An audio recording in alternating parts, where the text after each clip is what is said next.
pose the first question to you, which is, why is it important to teach about the election and controversial issues?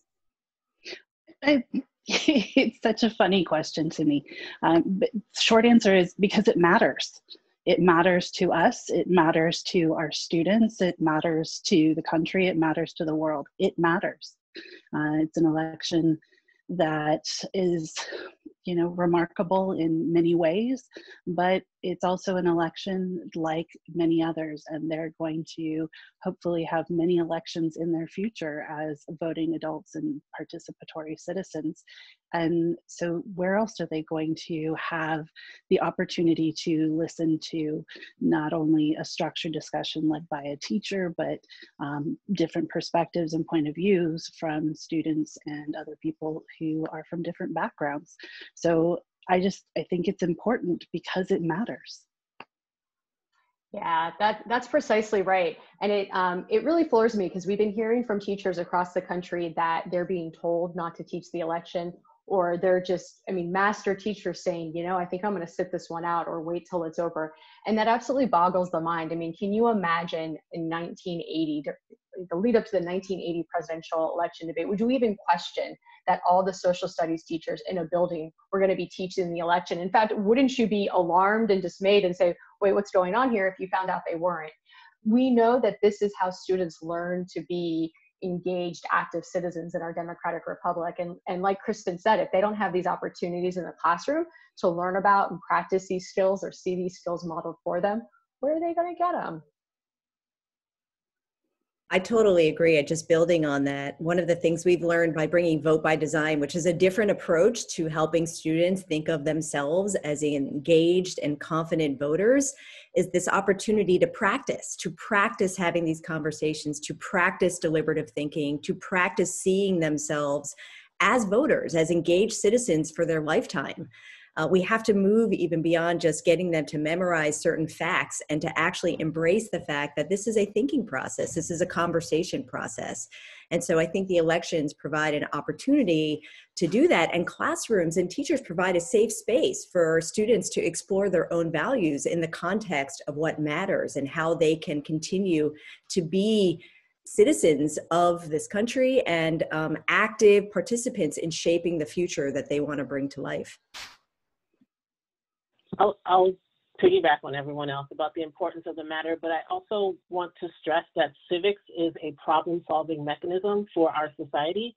So we've built a set of rules of engagement between individuals to get the job done.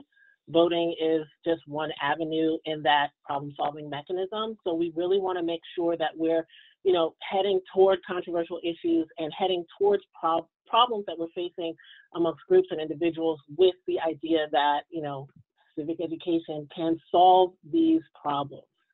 So just to add. And I would also add that it's empowering for students to know that they can make a change, that they can have an impact. They struggle. Many of them struggle. I teach high schoolers, teenagers, and many of them struggle with this sense of powerlessness over their lives, especially in the last 7-8 months. And so giving them an opportunity to take action is empowering. And if they see something that they don't like, understanding how to fix it, how to make their voice heard is incredibly important.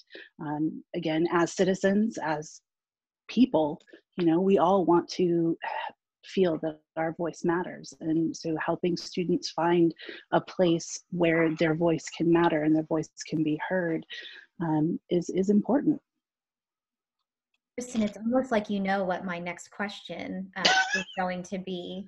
How do we have these discussions in an effective and inclusive way? And I'm going to start with Amber and then go to Lisa on this, because I know I've talked to both of you about this in the past. You have thoughts.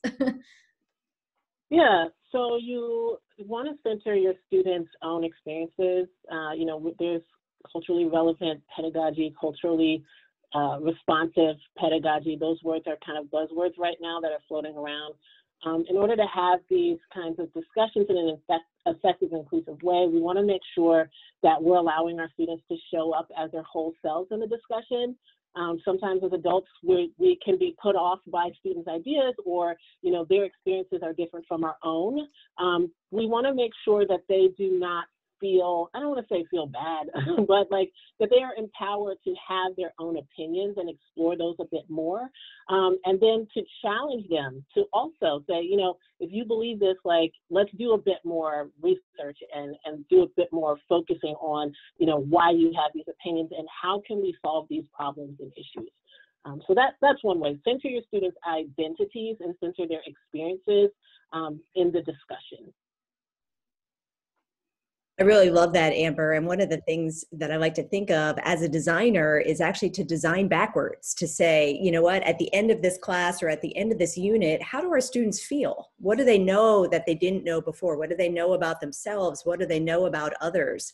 And then from that standpoint, you can make design choices to help get them there. And I think Amber's point is exactly right on, which is to say we have to honor that each individual experience is going to be different.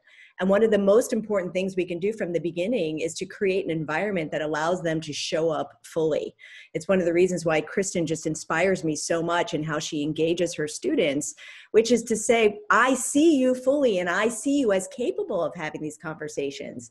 And so in many ways, if I back away from that, that's could be signaling to you that I don't think you're capable of having a conversation that's difficult. I do. I see you as able to come in, and I'm going to honor that there is a lot of different perspectives here. And I want to share that those perspectives offer data, and they allow us to learn if we can create an environment that allows them to be shared. Now, as an educator, and I think all educators are designers. Sorry, Julie, you're going to hear a lot of that from me. Design being a practice where you make intentional choices to create value for others, not about making things look beautiful. But if we care about inclusivity, then we want to think very carefully about the choices we're making to honor people's ability to share their ideas in a safe way. And I know we're going to talk about this, but of course that's a little bit more challenging remotely. So we have to think even more carefully about the touch points along the way that allows people that might have a different opinion or a less popular opinion to share their ideas, that allows maybe an introvert to come forward or someone that feels newer at engaging in this kind of conversation to be able to share their vulnerabilities, to say, you know what, I'm just learning here. So I think that there's a lot of different choices that an educator can make to get to that core of your question, which is inclusivity, which is honoring the opportunity for all of us to learn and feel safe while doing it. I love the point of, oh, please, Kristin, go. Sorry. I think that having some agreed upon ground rules or some norms for your classroom discussion is also very important. If you structure the classroom in a way where students in all aspects feel comfortable contributing and make it a safe space for those contributions, then that kind of carries over into these more controversial discussions. Making sure that you are encouraging students to participate and to have other students respect their participation as well. And I've found that another thing that seems to help my students and helps me be able to kind of maintain the educational academic aspect of these conversations is asking them to support their assertions. They make these points, they have these opinions, and asking them why. Sometimes their why is because that's what I've been raised with. That's what my mom and dad told me. That's what my church told me. That's what my organization told me. And not that that is inappropriate or bad, but to understand where their arguments and where their positions come from and what may be the impetus for them having those kinds of perspectives. And then students who have differing perspectives have the opportunity to listen to those different perspectives and where they developed. And they may say, I see where you're going, but, and bring in some other point.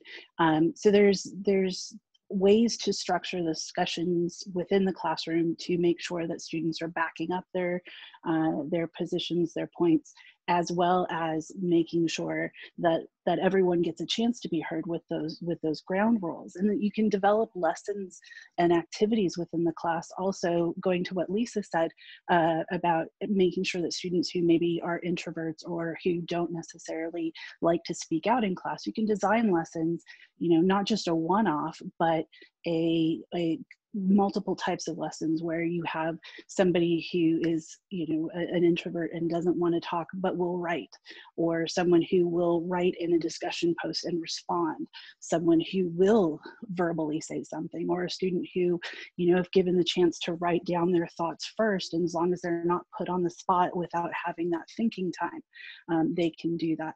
It's an opportunity for them to express themselves in different ways, practicing those different skills, but it also gives students with different personalities different access points into the discussion. Yeah, thank you for that. I'm gonna sort of build off of your point about providing evidence to support their claim. That's always one of my ground rules, and it's something that I have to really establish. It's not just like, all right, guys, well, you need evidence. I, as the teacher, need to play a role in providing sources for that evidence. So the first thing I do is I communicate with parents. So that idea that Lisa shared about designing backwards and then sharing with students what your objectives are, why we're doing this, and what you're hoping to achieve, you can also share that with parents, and I really encourage teachers to do that. Share it with administration. Don't let there be any surprises. Say, here's the lesson, here's what I'm doing it, and here's what I'm really trying to accomplish. And most of the time you're going to hear, that's terrific, I'm so glad you're doing that. It's when teachers or parents don't know, or administrators don't know what your goals are, that they might be a little nervous or hesitant about a more political lesson. The second thing I would say is, don't assume that your students know a lot about whatever the topic is. I mean, it's this nationwide teachable moment, the election, these controversies. We have strong opinions and we assume that everyone's paying close attention. But I assure you, not all your students are. And so you might walk into that classroom and say, hey, let's talk about what happened over the weekend, or let's talk about what the president tweeted. And what's going to happen is you're going to have a conversation with the one or two kids who know what you're talking about. So it's important to start with some actual sharing and teaching. And that way you have some sources. And one of your ground rules can be, hey, we have this shared document. We all watched the same video. We all read the same article. So before you make a claim, I want you to point to a piece of evidence from that video, from that article, or whatever shared sources you have. That's first and foremost, I think, my most important ground rule. But again, the onus is on the educator to bring those sources into the classroom and build the culture around that ground rule.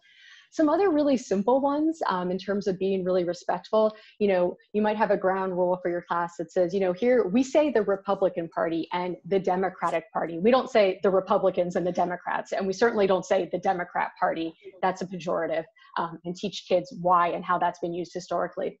We refer to candidates by their formal titles: President Trump, Vice President Biden. And listen, you'll slip up, they'll slip up, that's okay. But you sort of self-correct and as a classroom community say, yeah, we're gonna be respectful. Just those little things can have a huge impact on sort of the nature of the discourse, so it doesn't just go right to the emotional. And can I build on that too? Sorry, Julie.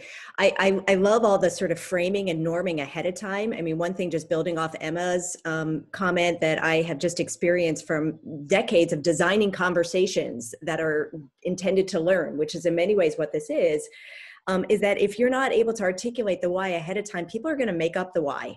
And that's something that you don't want them to do, particularly parents. And let's just call it, a lot of us are feeling on edge at this moment. So our instinct, not because any of us are bad people, but because biology has wired our brains to be in fight or flight response when we're feeling triggered or threatened, which basically, let's face it, is kind of the last 7 months in general. We're not coming into this conversation with our best selves to begin with. So this notion of over communicating around the purpose, around centering learning, around amplifying other voices is really, really critical. I love the idea of setting norms that are clear and consistent. That's the thing, is that they have to be consistently followed. And then the last is really modeling a posture of curiosity. So, even when you ask for evidence, it's not in an accusatory, give me evidence. It's, I'm so curious. Can you share more about that? What's leading to that opinion? We really want to know. That will help us understand and that will help us learn. So that's a very different approach than you better back that up. So I think really, it's a lot to ask of educators, and I hope we spend some time also talking about what educators need to do to take off their plate in order to lean into these important topics, because it takes time and it takes centering. But I think that modeling really, really matters. Thanks everyone for that. So the next question is about the elephant and donkey in the room, which is, how have these classroom conversations become more complicated in the face of increasing political polarization? And then you add on top of that, that we are in this unique moment of disrupted learning, where some kids are learning from home, some kids are in school some percentage of the time, but this is a sort of an exceptional moment, both given how polarizing this election is, but also how unique the learning circumstances are in the lead up to this election. And I am going to start with Emma on this one. Oh, so many things to say. So all those things are absolutely true. Our political climate is so fraught, so just toxic in this moment, and all the more reason for us to be doing it. So that's sort of the conundrum here. It makes us less inclined to want to sort of step into this dangerous space, but it makes it all the more important that we do so. One of there's all sorts of statistics out there and numbers and trends that give me pause and make me nervous. But the one that really gives me chills, the one that really keeps me up at night, is the declining number of young Americans who believe that a democracy is the best form of government. And it's easy to say kids these days and blame it on their youth, but what do we expect? Look at what they're seeing. Look what they see on the news. How would you expect them to have positive thoughts about democracy when that's supposed to be our form of government and they see such toxic culture? So the good news there, the sort of bright side to that, is that young people believe very much that together, through collaboration, by working together, they can affect positive change. So you have this group of young people who are really skeptical about our form of government, but really hopeful about the ways in which people can work together. So we need to, take note of that first statistic, leverage that second one, and again, provide these spaces in the classroom, because if they don't have that time in the classroom to learn and practice these behaviors, I'm not sure where else they're going to get them. So I say that with so much empathy for teachers. It requires so much bravery these days to be a social studies teacher. It requires so much bravery to bring these issues into the classroom, yet you absolutely have to. The political belongs in the classroom, and you'll see memes. I saw one, here, I actually have it pulled up. It says, if your students know your political ideology, then you have failed as a teacher. And I saw that posted by a few different friends. And I said, well, I'm not in the classroom anymore, but you would have thought that I was a failure as a teacher, because my students did know where my political leanings were. I didn't go out and say which party or who I was voting for, but they sort of knew where my political values were. And here's my reasoning for why. If I didn't tell them, then I would have to be 100% neutral in everything I did and said and shared and everything I framed. And we as human beings are not capable of that. And I know it to be true because I worked alongside other educators who were adamant that their kids did not know what they believed. Yet I would walk into their classroom, listen to about 5 minutes of lecture, and know exactly where that teacher stood on all the issues. And their kids were thinking like, oh, Mr. Jones is neutral. And I'm going, no, he's not. So my stance as an educator was to sort of let them in to do a little bit of that disclosure, but that was very risky to do. I taught in a community that the sort of political values were very different from my own, but I communicated those values to the parents, to the administrator, to the, yes, exactly. I appreciate that comment. Those biases come through in everything, the posters on the wall, the issues you choose to discuss, the sources you bring into the classroom. So my thinking was, let students in on it, let parents, administrators in on it, but make clear that my goal as an educator was not to change how my students thought about these issues, but to encourage them to think critically about them. And I never had one issue. I never had one complaint from a parent or from administration. So that's I think rule number one, is you have to communicate. You don't have to disclose. I think there are proper ways for teachers to sort of keep that stuff close, but it takes a lot of thoughtful introspection to make sure that you really are indeed being neutral. It's very difficult to make sure to try and be neutral, because it's not just ourselves and our language that is biased and is expressing a particular point of view. Our textbooks are doing it as well, what they choose to cover, what they choose to leave out.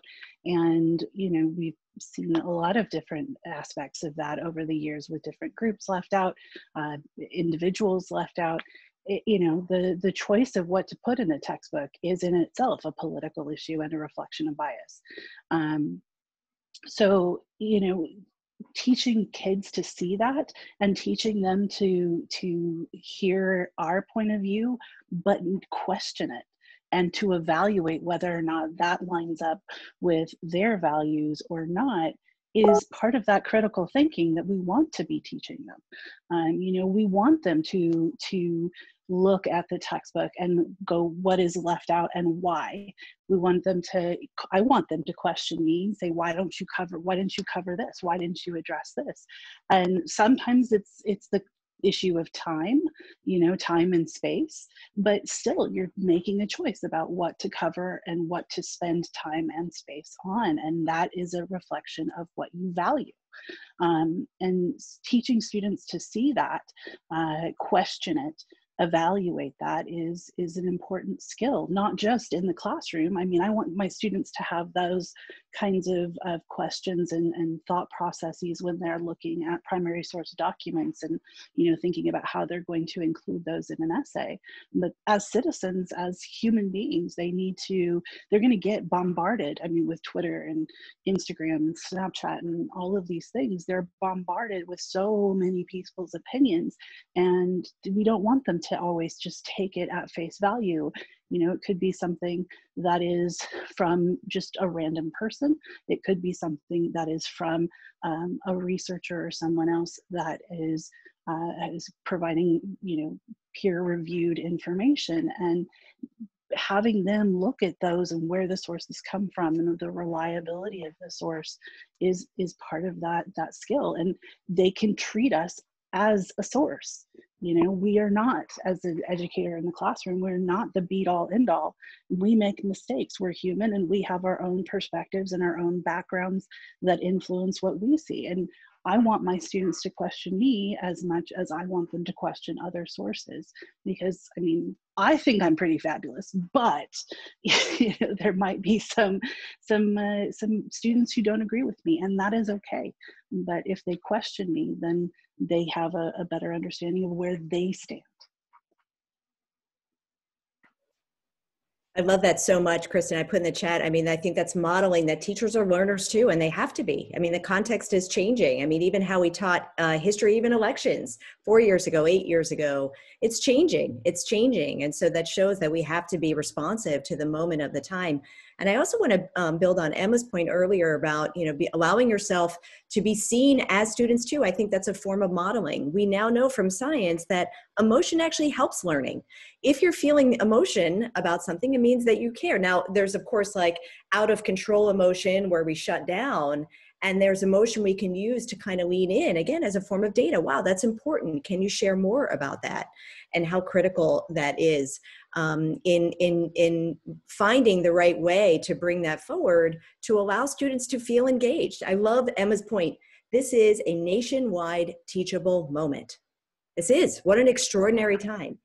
And I think the other thing about this moment in time is to have empathy for our students and even for ourselves, that we're not seeing abundant evidence of what good looks like at this moment at the highest levels. And I don't say that, again, to be political in any way. I say that as a learner, as to say, like, what does leadership look like in a moment of crisis? How do we know? And to, again, ask these open-ended questions to allow students to find that and to define that for themselves, and to use that as more opportunities to bring in, even if that means leadership in their own household. What does it mean to be responsive to a moment where we are feeling disrupted by the external events? How do we show up? So I'm just a believer that if we can expose surface area of the learning, that allows for us to have richer conversations and opportunities to build. Amber, I'm going to add a dimension to this conversation, that there's sort of a chorus going on in the chat, and I'll frame it to you, and then anybody else can add in on this as well, which is what happens when you bring what used to be the paper of record, right, or considered the paper, still to many people consider the paper of record, the New York Times, or you bring in a news item from CNN, and your students, even as young as an elementary school or middle school student, question that as fake or inaccurate news. What are some strategies for how teachers can deal with that? Yeah, so funny you bring that up. One of my students was on a panel actually yesterday discussing media coverage of issues, and I will quote him not very well, but he said that the purpose of media is to provide entertainment and information, you know, so the media is going after the best possible story. The complete narrative is often missed. Often the good parts that are boring are kept out.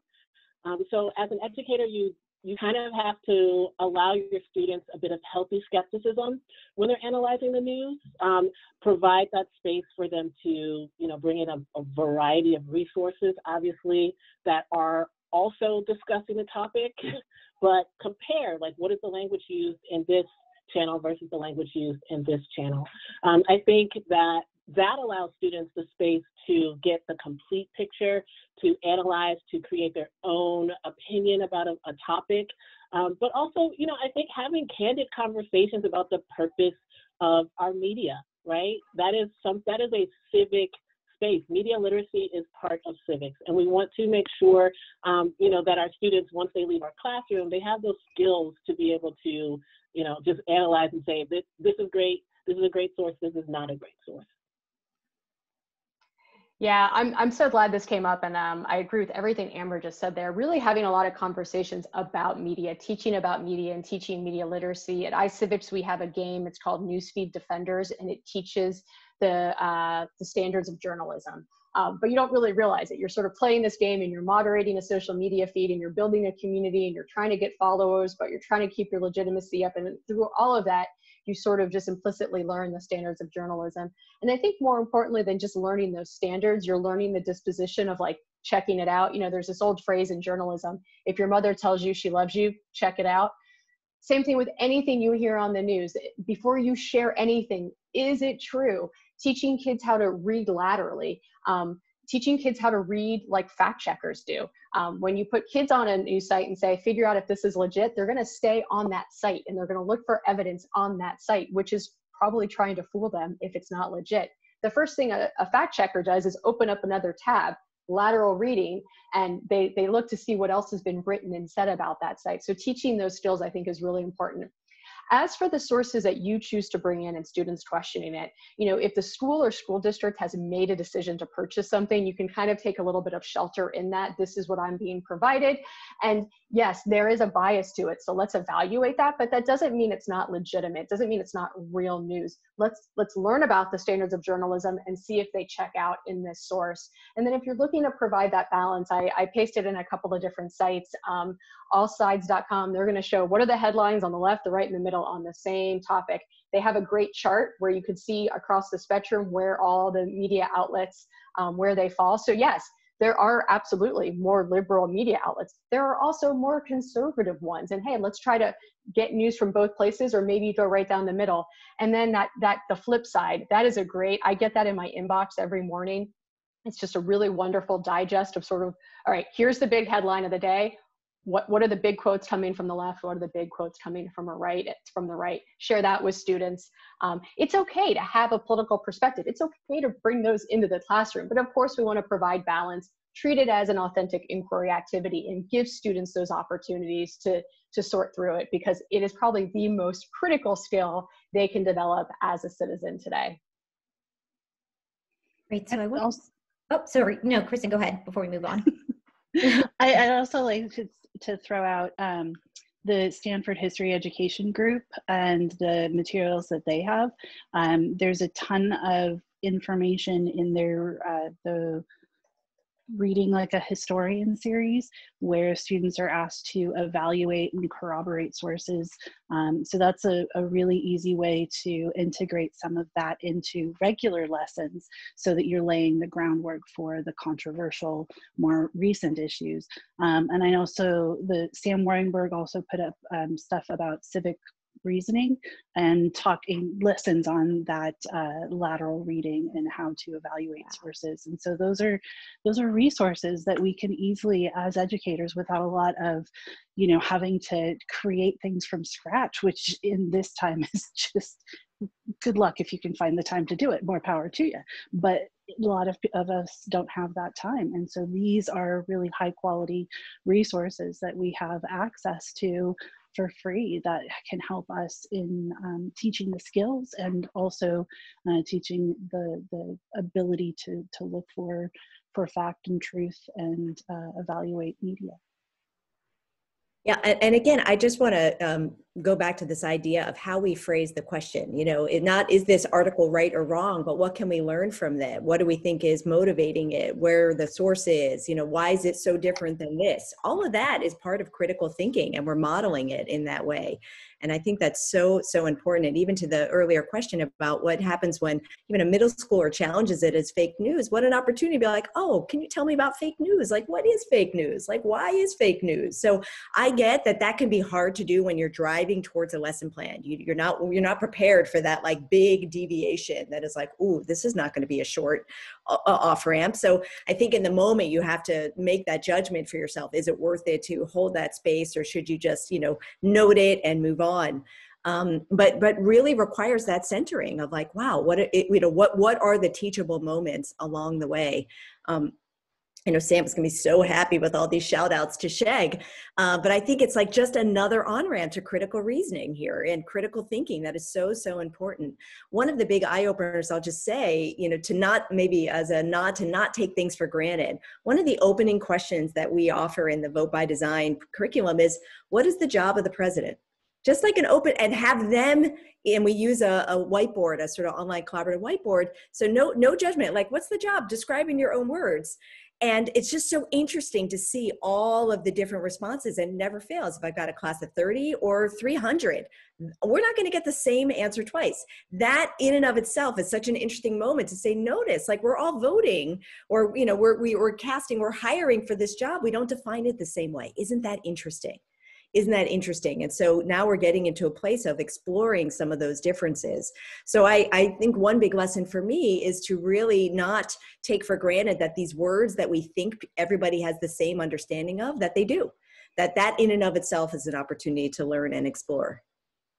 So we are getting some very rich and interesting questions in the chat. So I want to move to those questions. And there's a really good one from Michael Crawford, which is, given the or anti-democratic nature of school as an institution, what might young people be learning about governance? What lessons of democratic living are students learning from an inherently undemocratic learning environment?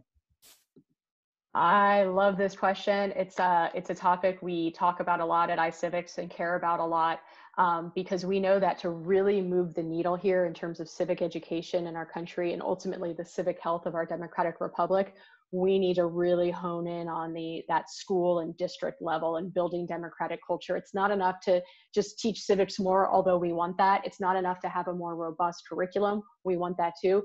You also need to run school districts democratically, allow for students to feel that their voices are heard. And I mean, I don't mean to be sort of melodramatic here, but if you really were to like just list out the characteristics of schools and how they're run, you'll see that in a lot of ways they're not very different from prisons. And so we're teaching kids, or trying to teach kids, to be democratic citizens in institutions that are absolutely not democratic. You're absolutely right, Michael.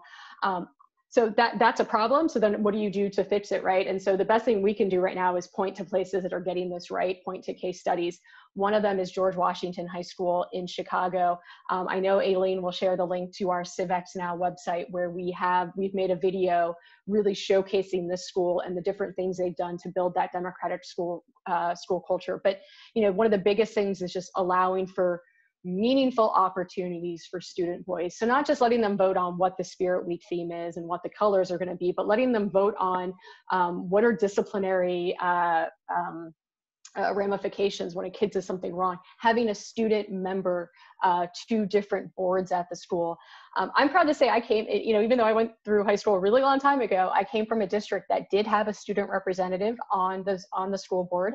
And I, at the school level, was actually on, we had this like really draconian attendance policy, which I don't want to speak to because that wasn't democratic, but I, as a student, was allowed to be a representative on and a voting representative on the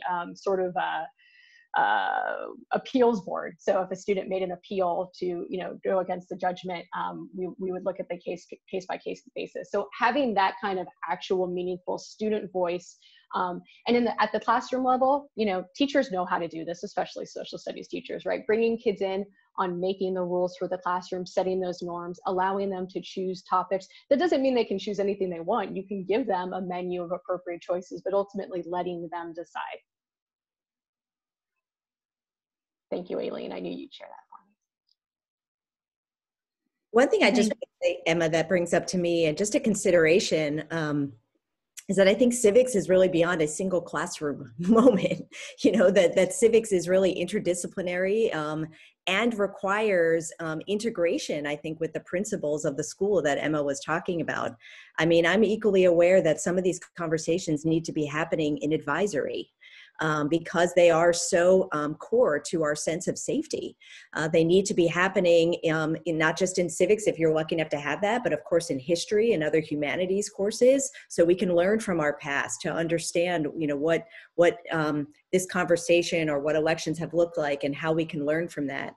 And so I have a lot of empathy right now for the fact that at the precise moment where we need to be flexible and open and collaborative and creative and working together and being mindful, as Michael brings up, of some of the larger context in which these learning conversations are happening, we're in this like urgent, must move fast, gotta go mode. And so I just share that not as an easy answer, but just a reflection, and really, again, empathy for all the teachers on this call that, this is probably bigger than what you can do in the classroom. And to the extent that you can raise these questions with your colleagues, your fellow teachers and your administration, your support, your advisors, I think it is an all hands on deck moment, at least in my opinion. So I'll pause there.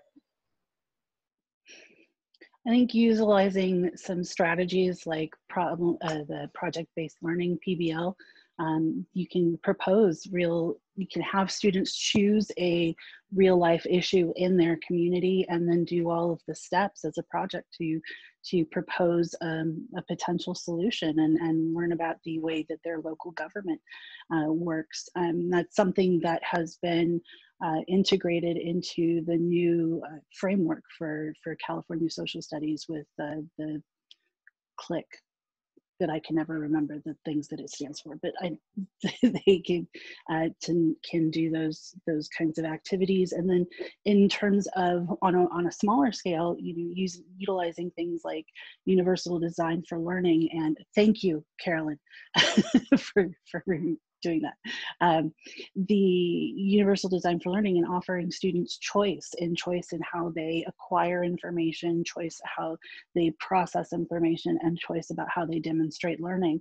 And you might not be able to do choice in all of those ways, but if there's some ways that you can offer students choice and have their value or have their individual preferences be respected and valued in the way that they contribute and demonstrate what they have learned. I mean, it's a small way. It's not necessarily changing school structure, your school community, but it is at least letting them know that you as the teacher value their voice in their learning and not just in a discussion format. I'll also add, working with our youth fellows, what I've learned is that adults need to be okay with not being in complete control of the outcomes of the learning in whether it's the classroom environment or the school environment.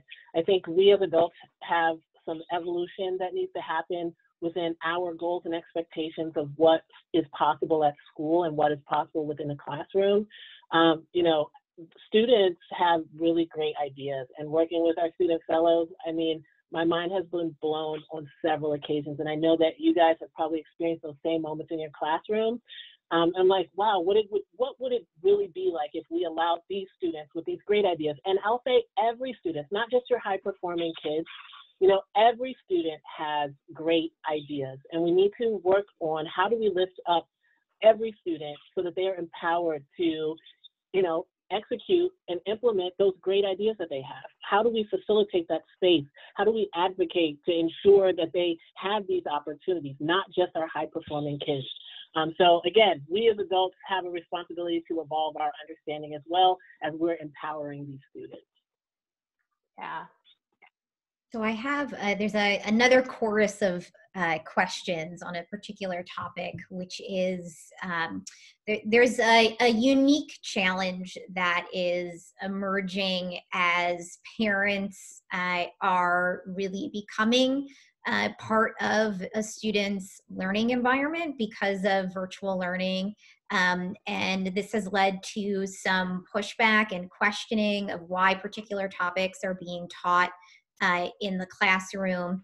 And there is an interest in just getting some advice or perspectives for how to deal with that. And we had originally framed a parent-facing question about how you actually can maybe mitigate some of the negatives of increased parental involvement, but also leverage that to facilitate some really deep and meaningful cross-generational conversations around the dinner table or just, you know, in the home.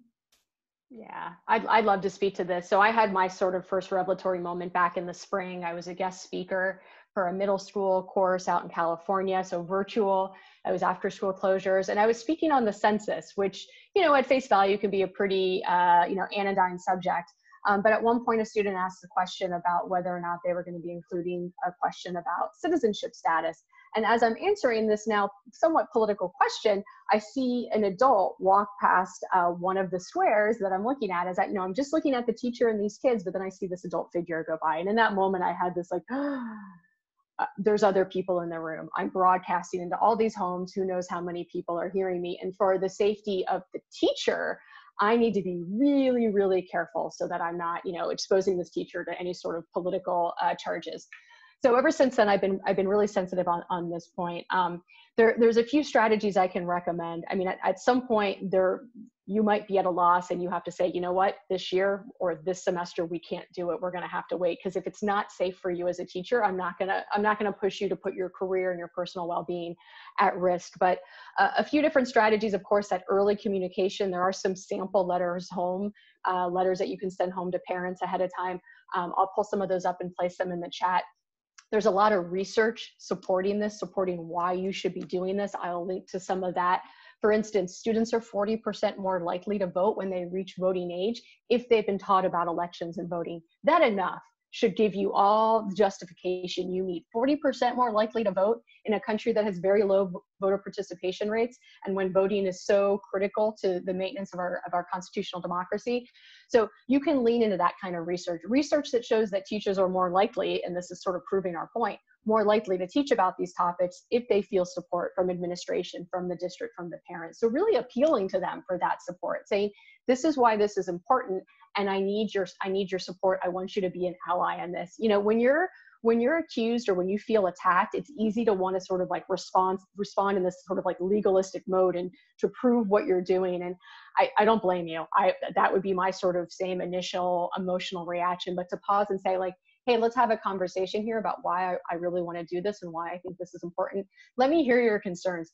We get at iCivics, we get these emails in the support queue where people, I mean, they come in just, you know, seething about something that seems, you know, for us was like really benign. And I get defensive at first, and then I take a deep breath and I respond and I say, hey, I'd love to have a conversation with you about this. And the next thing you know, the tone completely changes. People just want to be heard. So I realize that some of you sort of might be beyond that point with some of your parents this year. The national rhetoric right now is making this really tough to do, and you're competing with more than just your community and your school. This is sort of nationwide. So if you can't do it, you know, forgive yourself and move on. But if you think it can still be salvaged, try to have those conversations, bring in your administrator. Don't rise to the level of union rep quite yet, but if it does get to that point and you feel that your job is being threatened, then by all means. I want to piggyback on Emma and just say, you know, what are the spaces that you can have group conversations with parents? Like, leverage your PTA. You know, is there a space to bring, to have a speaker come in and speak to the PTA, you know, and all the parents within the school to talk about the election and like ways that they can have fruitful conversations at home or avoid, I don't know, depending on what the parent community wants, right? I would also say, you know, your goal, like what is the end goal? Like when you're communicating about the election, you know, you want to encourage educating parents as well. Parents have not been in a civics classroom, some of them never, right? Because civic education standards are what they are. And then some parents haven't been in a civics classroom since they were in middle school. So they're also getting their civic learning from middle school through this moment where they have kids from the media. So this is a wonderful opportunity to share resources with parents, right? Here are some games, here are some lessons, here are toolkits, here are resources that you guys can use as a family to co-learn together in your space after class is over. So I would definitely see parents as an ally in this process. It's very challenging. I can completely understand. I used to teach. Parents can be intense and scary, but they are also an ally in some ways. And if you can get ahead of that and provide them with those tools, I think that that's just one wonderful opportunity. Amber, if I could add again, just another dimension to this, because I know you think a lot about parental involvement.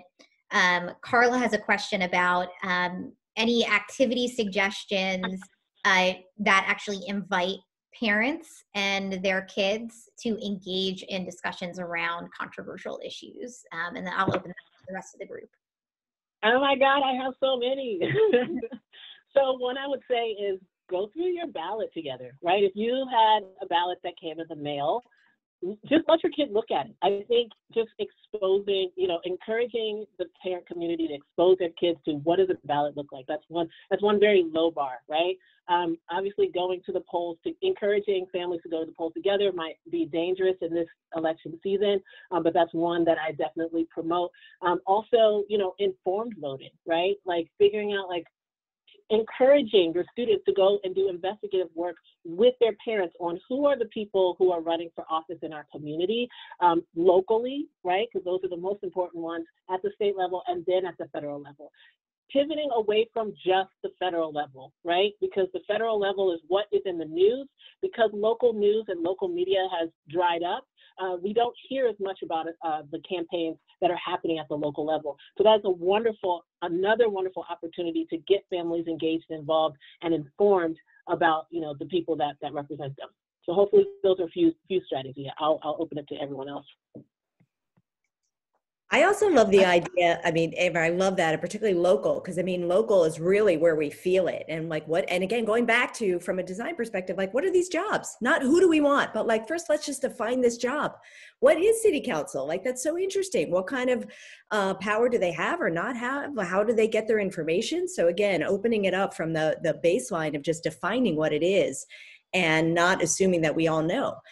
One thing, just going back to the parent, you know, and the empathy that I really feel in Amber and Emma's comments around parents' reaction is sometimes what shows up as anger is really just confusion in and of itself.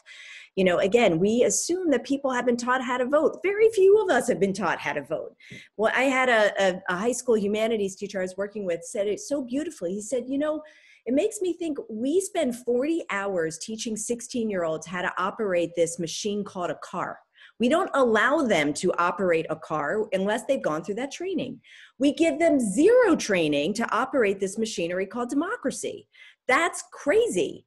So that's not to say, I mean, I think that's why I'm so glad we're having this conversation, but from a sort of license to vote, like we just assume, okay, you're 18, off you go. So there's so much we can do to design around supporting young people and parents to actually get closer through these kinds of conversations.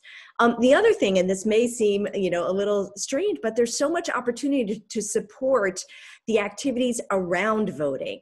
Meaning, you know, what do we know? We know that likely on election day, there's going to be long lines. What can kids do to create entertainment, to provide support, to help organize chairs, to make that experience a better experience? What can they do to help simplify some of the language that's going around some of the new rules that can feel even more overwhelming to voters or first-time voters? So I think it's an exciting time to reframe the kinds of activities we can do. I recently, as actually last week, I spoke to a number of basketball coaches that are interested in helping their student athletes not just register, but become engaged and informed. So I think we're seeing lots of different avenues for having these kind of conversations that at the end of the day is about confidence and about agency, right? Helping these young students feel like I can lean into these topics, because ignoring them doesn't mean that they're going away. In fact, I really think, picking up on Emma's strategy, that is the worst. That is possibly the worst strategy, not giving them practice time. You know, as you know, from doing research on designing conversations for 20 years, I could tell you the only thing worse than having a hard conversation is not having the conversation. And so the question is, how do we frame it to be as productive and even intergenerational as possible? Yeah, to that effect about how do we frame it, this was a conversation we were having in the digital green room before we started today about how, you know, the whole framing of a debate, and how Lisa made the point that, you know, she wished people would stop talking about who's going to win tonight. And I agree 100%, but of course that's how people are talking about it, because it's a debate. A debate is set up to be a competition. Your whole objective is to beat your opponent, to have stronger arguments, and to ultimately win the debate. And so then when teachers, or just anyone, wants to have a controversial issues discussion or a discussion about the election, we sort of default to that framing, like, let's debate it. You don't have to debate it. You can have a goal of achieving a greater understanding. You can have a goal of better understanding the other side's position. You can create a structured academic controversy, a deliberation, a Socratic seminar. There's so many other reasons to have these kinds of conversations and other ways to set them up. And Lisa, I want you to share what you shared with me about when you do this with your college students, the first question that you ask them. So I teach a class at Stanford called Inventing the Future, where we have these 50-year debates on emerging technologies, where we have one team debating the utopian future and another team debating the dystopian future. And it's really meant to give form to ideas, to learn from each other. So after they each give their 6 or 7 minute debate, we don't say, tell the other team why they're wrong. We say, what did you learn from them? What surprised you about what they shared? What didn't you see because you were focused on a different frame? And that changes everything. It just changes their whole stance towards learning and their posture towards looking for something that they might not have picked up on their own. And so, you know, I totally agree with Emma, like the framing is important. And even I know we're sourcing lots of different resources here. I'm really inspired by the Aspen Institute and the Better Arguments Project and the new work that they've put out around how to really look at arguments, not as a win-lose, but an opportunity to learn about ourselves. Why do we hold these opinions so closely? An opportunity to ask questions from others to say, wow, that's so interesting. You feel so strongly about that. Can you share more? And I think that is the work that we have to do. And one thing I'll just say, building on that I'm very aware of, because I know we're running out of time, one conversation that I'm particularly focused on at this moment, I'm going to be writing about, investigating, is what are the conversations we're going to be having after this election? So I'm really hopeful that before, right, rehearsing the future, we can all imagine what is it going to feel like in our classrooms, in our school environments after the election, which we have a lot of evidence to suggest that it may or may not actually be determined on the next day. How are we going to support that environment? How are we going to work with our administrators and our counselors and others to now ahead of time think about that? So that's really on my mind a lot. We can take a lesson from 2016. And I just had a conversation a couple of weeks ago with about 40 administrators. And we said, we did some time travel. We asked, how did you feel the day after 2016? And you can imagine the words we heard: unprepared, flat-footed, nervous I was letting my students down. That is evidence and data available to us right now to say, okay, what are we going to put in place? Given what we know, we can't predict the future, but we can probably make a bet that we're not going to immediately all come together in a unified moment. So what are we doing for our students and our families to support that?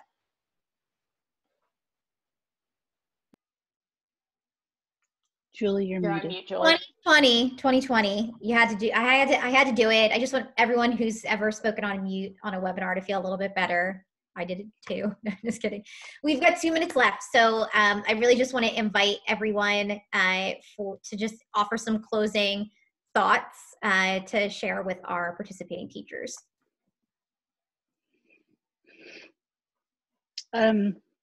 I think my closing thought is that it's valuable, it's hard, but it's worth it. And when I go to sessions like this, the biggest thing that I like to take away is resources. And so I know that some of them have been provided, but I just made a list of some places that I've acquired resources that have helped me teach either controversial issues of the past and then, things that apply to the future. The Choices program at Brown University has some great lessons teaching tolerance. And also Facing History, I saw it popped up in the chat.